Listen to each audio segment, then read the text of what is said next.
అమరావతిలో రాజధాని ప్రాంతానికి సీఎం చంద్రబాబు వెళ్లనున్నారు. రాజ్యసభలో అమరావతి బిల్లు ఆమోదం పొందిన తర్వాత రాజధాని ప్రాంతంలో నీరు మట్టి ఉంచిన పవిత్ర ప్రాంతానికి సీఎం చంద్రబాబు వెళ్తారు.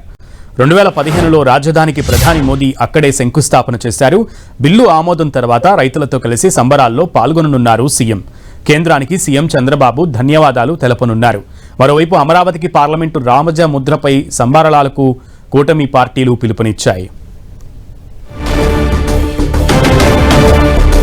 అటు ఎన్డీఏ నేతలతో సీఎం చంద్రబాబు టెలికాన్ఫరెన్స్ నిర్వహించారు. 2015 రాజధానికి ఎక్కడైతే ప్రధాని నరేంద్ర మోదీ వచ్చి భూమి పూజ చేసి శంకుస్థాపన చేశారో అదే ప్రాంతానికి రాజ్యసభలో బిల్లు ఆమోదం పొందిన తర్వాత రాజముద్ర వచ్చేటువంటి క్రమంలో భాగంగా రాజముద్రపై సంబరాలకు కూటమి పార్టీ పిలుపునిచ్చింది. ఈ నేపథ్యంలోనే అటు కేంద్ర ప్రభుత్వానికి అలాగే ఎన్డీఏ కూటమి నేతలందరికీ ఈ బిల్లును సపోర్ట్ చేసినటువంటి వాళ్ళందరికీ కూడా ముఖ్యమంత్రి చంద్రబాబు ధన్యవాదాలు తెలపనున్నారు. అమరావతిలో రాజధాని ప్రాంతానికి వెళ్లి సీఎం చంద్రబాబు నీరు మట్టి ఉంచినటువంటి పవిత్ర ప్రాంతానికి సీఎం వెళ్లి బిల్లు ఆమోదం పొందిన తర్వాత అక్కడ ప్రత్యేకమైనటువంటి సంబరాల్లో పాల్గొననున్నారు ముఖ్యమంత్రి చంద్రబాబు.